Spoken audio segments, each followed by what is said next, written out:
Olá pessoal, e aí, tudo bem com vocês?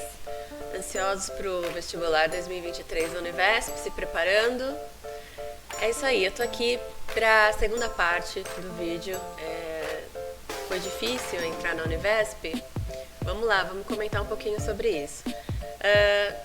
Bom, a minha resposta seria não foi tão difícil assim. Como eu disse para vocês, eu me engajei em estudar durante 6 meses, que é um curto período.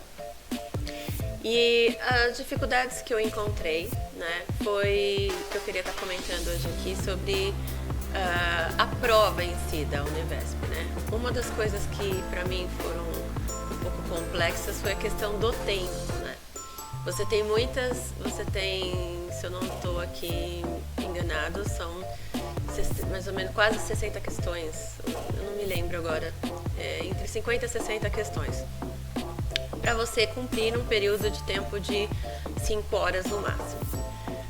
Eu, para variar, fui uma das finalistas ali, dos que ficaram pro fim, fiz parte das 2 últimas pessoas que saíram da sala. E quando acontece isso, as 2 últimas pessoas, elas têm que sair juntas, tem que botar o polegarzão lá. E eu sou essa pessoa, Por quê? Eu encontrei dificuldade com a questão do tempo. Por quê? Eu resolvi que eu deveria começar por redação. E acredito que foi uma boa escolha, Cada um tem que se analisar. Por isso que eu acho muito importante você, como eu disse no outro vídeo, refazer as provas anteriores, cronometrar o tempo, para ver mais ou menos ali como é que vai funcionar para você. Para mim, como eu acho que a redação você vai gastar um tempo bem grande, Porque você tem que ler os textos, você tem que pensar nos tópicos que você vai colocar na tua redação, Depois você vai ter que rascunhar, depois você vai ter que passar limpo, então leva um certo tempo. E foi mesmo pesado para mim, porque quando chegou 40 minutos eu ainda não tinha passado, para a prova, para a folha oficial, e eu fiquei muito nervosa. Eu comecei a redação colocando um monte de coisas. O caderno de questões fica com a Univesp, senão eu mostrava pra vocês tudo, rabisquei, escrevi um monte de coisa, depois deletei um monte de coisa, falei, não, tô louca, daqui a pouco vai dar 2 páginas, não, vamos fazer um negócio mais sucinto.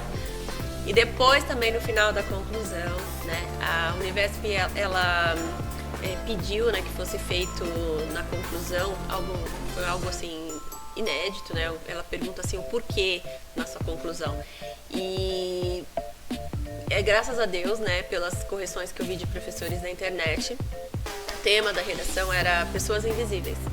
Então, na minha conclusão, o que veio à minha mente foi o que realmente a banca estava esperando, que era sobre empatia, sobre como viver em sociedade e tudo mais, você se colocar no lugar do outro, e foi aquilo que eu falei. Entretanto, porém, todavia, uma coisa assim que complicou para mim foi a questão do tempo. Eu não pude me aprofundar mais. Então, eu tive uma boa redação, só que poderia ter ficado melhor se eu tivesse mais tempo, O pânico de passar para a folha oficial, porque eu comecei a calcular o seguinte: eu preciso ter 1 hora para redação, 1 hora para português, e também 1 hora para as questões de cálculo, e depois ainda tinha as outras matérias, Porque tinha história, geografia, inglês e tudo mais. Em inglês também você tem que ler texto, você tem que interpretar o texto. Então, essa questão do tempo para mim pesou muito, E depois até, se você quiser entrar lá no meu canal no Instagram, Velhinha Volta a Estudar, eu vou estar colocando a minha redação. Não é uma redação nota 1000, mas ela me ajudou, contribuiu muito para que eu tivesse podendo estar começar agora a cursar, o 2º semestre de 2022 na Univesp, no curso de letras, pelo período de 4 anos. E outras dicas também que eu gostaria de deixar aqui, que funcionaram muito para mim, foi a questão de procurar canais que me ajudassem, na questão da redação. Como eu disse, eu fiz curso no outro vídeo, eu fiz curso técnico, então eu não entendia muito sobre estrutura, sobre conectivos, sobre coesão textual. Na minha época, assim, que eu aprendi mesmo, que eu me recordo, né? Talvez eu até tenha aprendido, mas já me esqueci. Então, para nós era assim, escrever solto, você ter uma introdução, né, um desfecho e uma conclusão.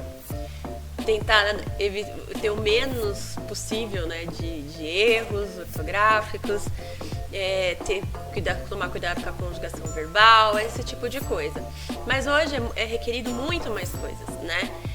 Para o Enem, para o vestibular, para os vestibulares, né, que você presta e tal. Então, eu gostaria de deixar aqui eu procurei vários canais, mas um que me atraiu, que eu me identifiquei pra caramba, foi o Palavrizar.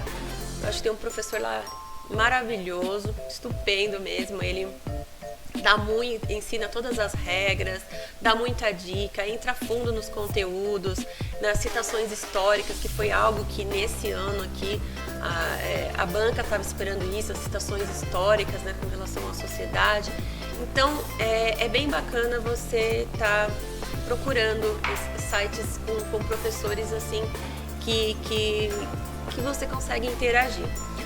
Outros professores também que eu quero citar aqui foi no caso, por exemplo, professores da Univesp que corrigem as provas passadas, que eu disse que é muito importante estudá-las. O professor Cablan, né, do que tem o canal Cablan, ele é um barato, ele ensina matemática, mas ele também quebra o galho com química, com física, então, que às vezes é difícil você encontrar pessoas que foquem especificamente na Univesp, né, dando física e química. Então ele quebra o galho pra gente. Outros professores que me ajudaram bastante foi o professor Douglas Maioli e a professora Ângela, de matemática. Por quê? O que eu percebi estudando trocentos vídeos? Que cada professor ele tem uma forma, né, de ensinar. Ele aprendeu de um jeito, ele aprendeu com o professor, ele aprendeu com uma certa técnica. E então cada professor, ele aprendeu e ensina de um jeito. Alguns usam fórmula, outros usam desenho, outros usam frações. Então assim, matemática é um troço muito louco, né? Então, lógica é muito específica, né? É muito particular, tem sua particularidade para cada um. Então você precisa de um professor que vai te ajudar a lembrar aquilo que você aprendeu e que vai te facilitar, né? Que vai ser o facilitador do seu aprendizagem. E para mim estes foram. Então fica aqui a indicação, não significa que eles vão, né, vai funcionar para você. Para mim funcionou. Então eu estou deixando aqui a minha dica, né? Fazerem as provas, estudarem as provas, como eu disse lá no começo do vídeo, é algo que vai ajudar bastante, né? Porque vocês vão se autoavaliar. Quanto tempo que eu gasto para fazer a disciplina de português?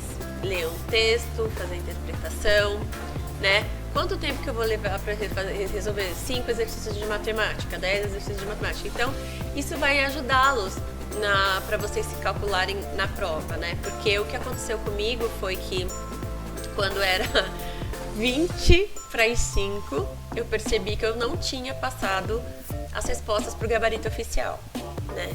Então, o que aconteceu?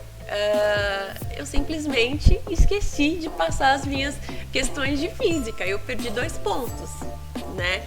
Então, graças a Deus, isso não me impediu de entrar. Graças a Deus, eu consegui passar na primeira fase, né? Passei, então, consegui também ingressar num polo que eu tinha interesse, que era próximo à minha casa, e consegui a colocação de 12º lugar. Mas algumas questões que você perde de colocar, por exemplo, que eu, né, foi vacilada a minha, pode subir muito a tua nota, né? Então esse treinamento antes da prova, antes do vestibular, é muito importante. Então eu queria deixar essas dicas com você aí. Não se esqueçam, né? Entrem lá no meu canal que tem mais dicas lá pra vocês, ok? Então bora lá, me segue lá no Velhinha Volta a Estudar. Até mais, abraço!